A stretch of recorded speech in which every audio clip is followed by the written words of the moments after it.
Yo, it is,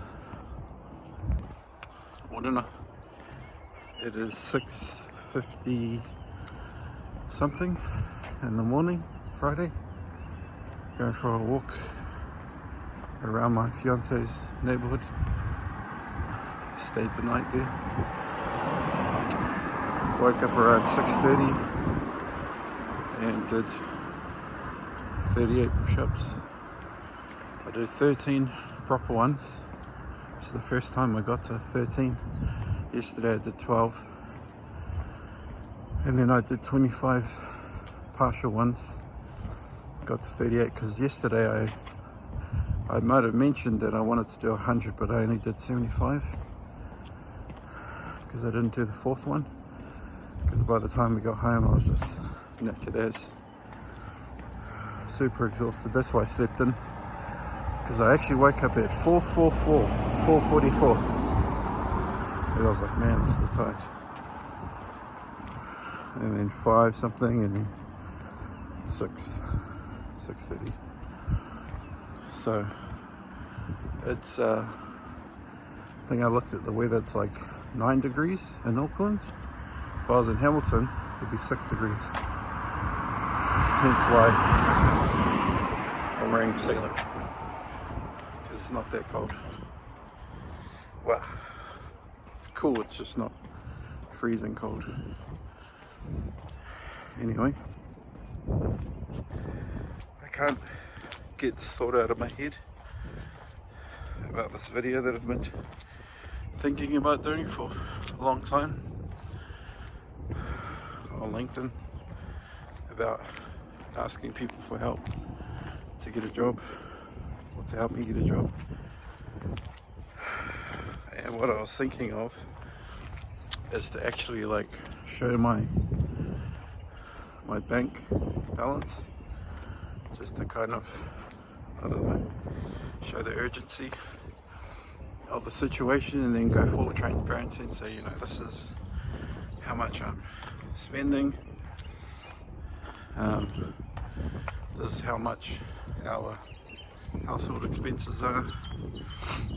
This, you know, I'm not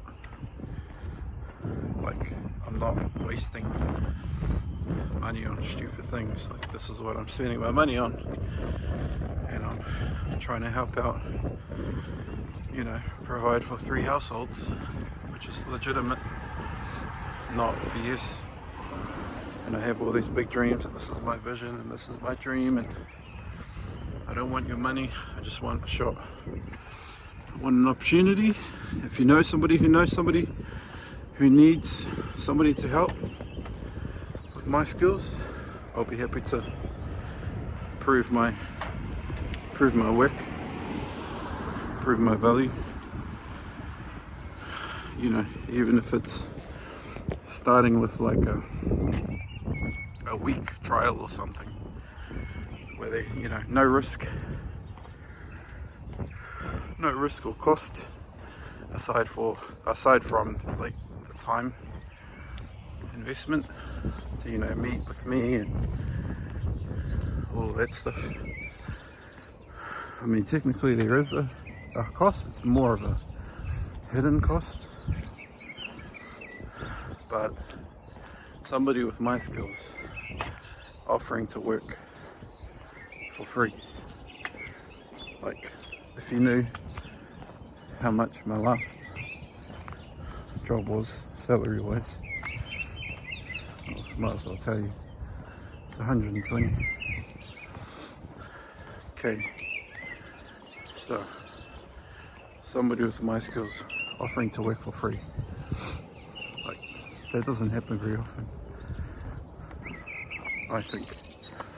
Especially somebody like me who wants to do the things that I want to do and will become my life mission. So I'm still trying to figure out what to say, what not to say, because the thing that I've found is, and maybe you resonate with this, sometimes the vision, the idea,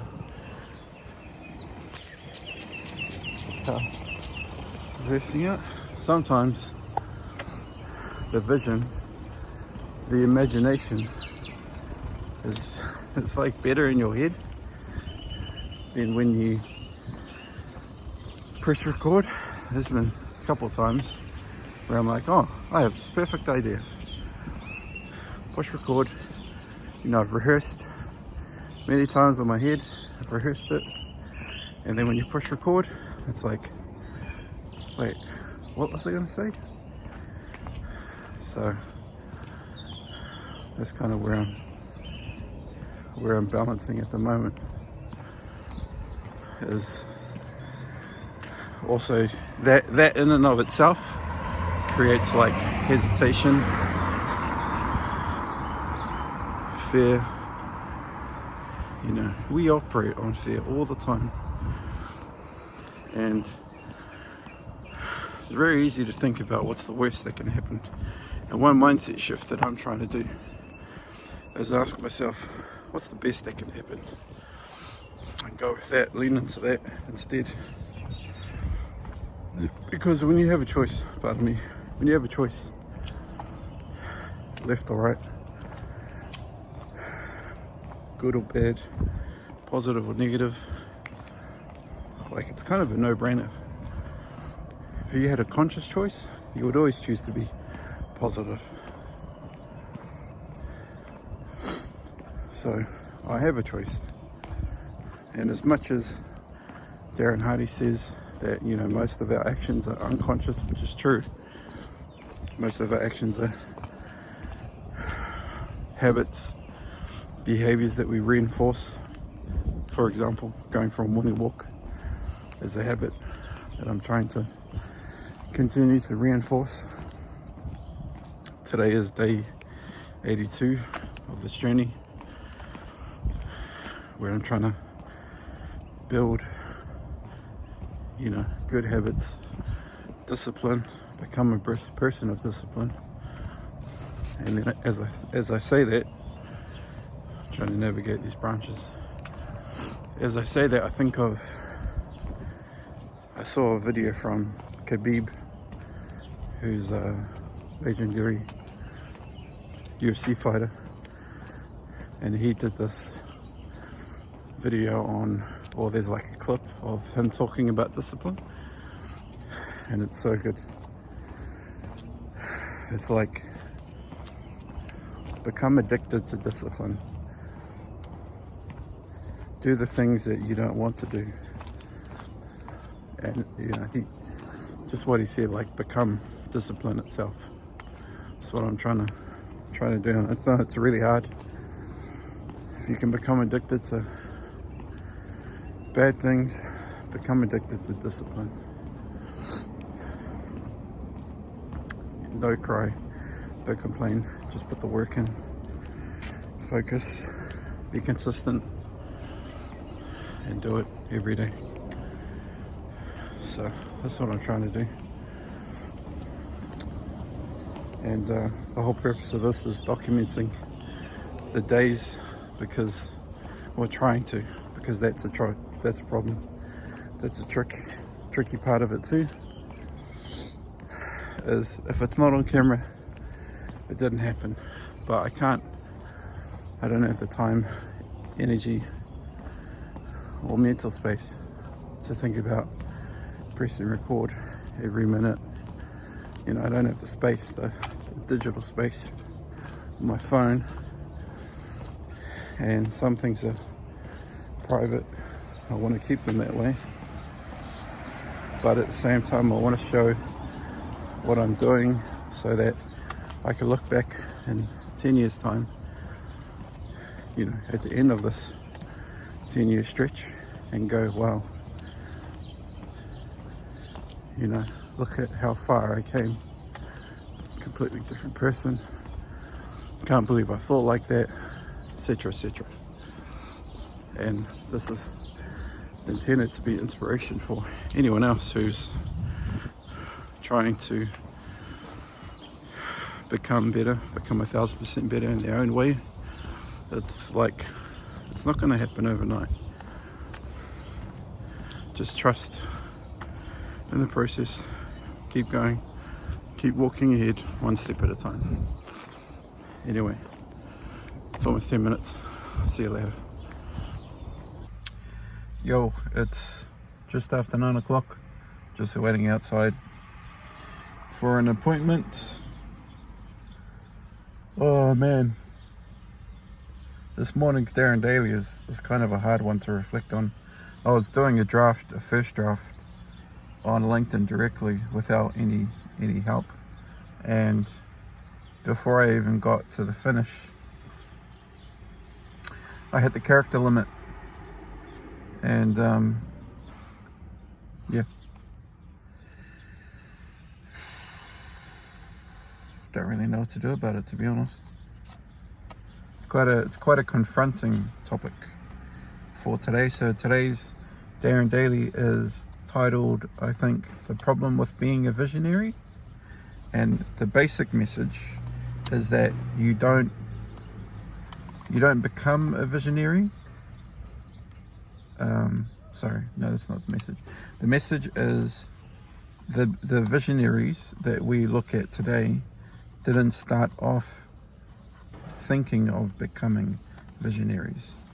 Their actions were small, tiny, somewhat insignificant, but they became visionaries because they continued to make small changes, and they just kept on the path. So, some of the examples were like Facebook. It started by him creating a site to rate girls.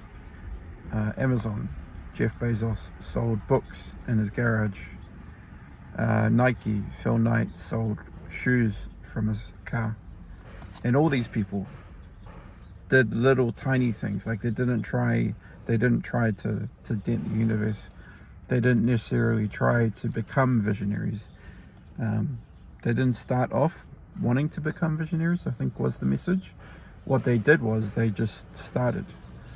And that's what Darren says, you just need to start.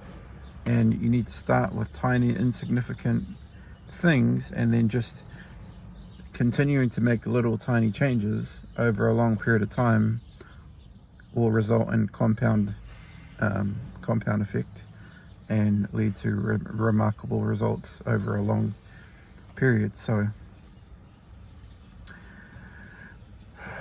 yeah, I kind of knew this, but it's like it's hit me in the face, because it's like, man, I started off with this big, massive 10-year vision, and it's like, well, it's kind of preposterous, because it's like, the thing that I'm writing is that I can't even predict tomorrow. I can't even predict today. Like, I don't know what's going to happen today. I definitely don't know what's going to happen tomorrow, and next week, next month, next year. Like, if I went back 12 months ago, last year, to this day, the 1st of August, 2024, there is no way that I could have predicted what was going to happen the next day. Literally, I actually got the dates wrong, but I thought today was the day that I got hospitalized. It was actually the 2nd of August. It was a Friday, today's a Friday. So this date last year was a Thursday. On the Friday, which is the 2nd of August, I did a video. So tomorrow I'm gonna actually reflect on that. But I wouldn't have known that the next day I was gonna end up in hospital. I wouldn't have known that I would have been made redundant. I wouldn't have known that my brother was coming home. I wouldn't have known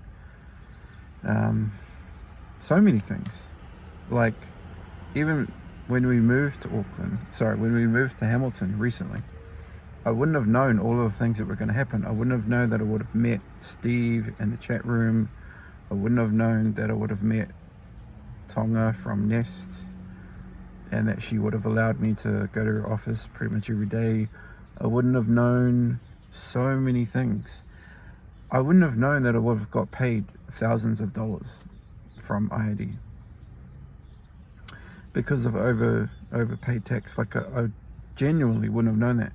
And the fact that it happened, the timing that it happened, the amount that it was, like, bro, I low-key think that I manifested it, because we were going through a difficulty. We were worried about buying furniture and all this stuff, and then all of a sudden I wake up and I see thousands of dollars in my bank account. almost the exact number that I was thinking of. Like, coincidence? Maybe. But I had zero, please believe me, I had zero belief that I was going to get an IAD tax payment. In my entire working career, I have almost never received a refund. Like, I'm not kidding you. Maybe at one point I did, and it was like a few $100s. This was the first time that I received thousands in overpaid tax. And when I tried to ask a financial advisor about it, a friend of mine,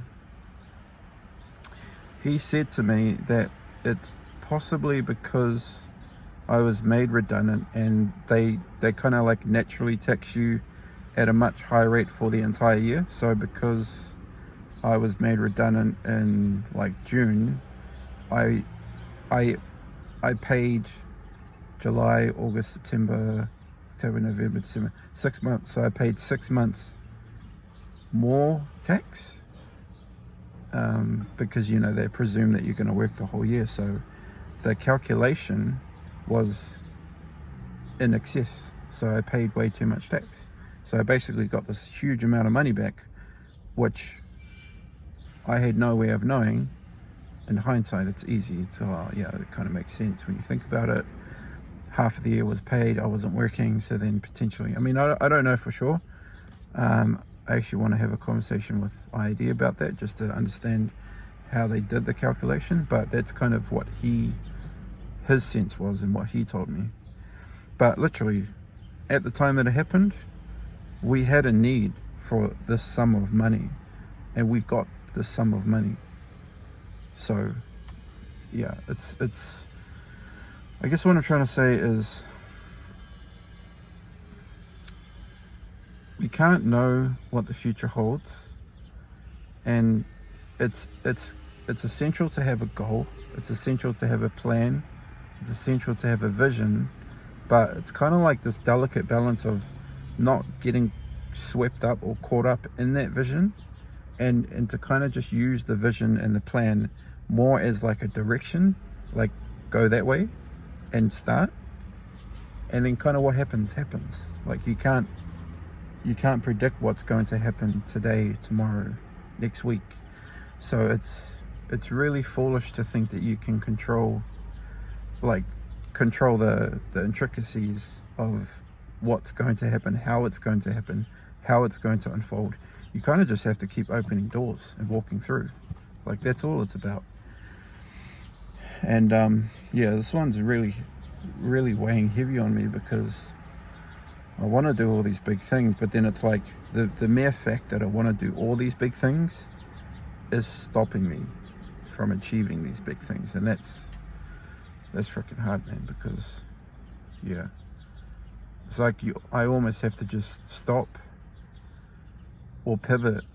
I don't want to stop. I can't stop. I promised that I would do this, but I need to pivot. I need to drastically pivot and almost kind of like break everything down into tiny incremental, like day-to-day tasks, and just focus on that, and not so much worry about what's going to happen, and just start writing, you know, write sentences for my book, start trying to sell things, start just doing stuff and not getting caught up in the big grand scheme of things. But it's hard, man. Like, honestly, it's so hard. It kind of makes me want to quit, to be frank.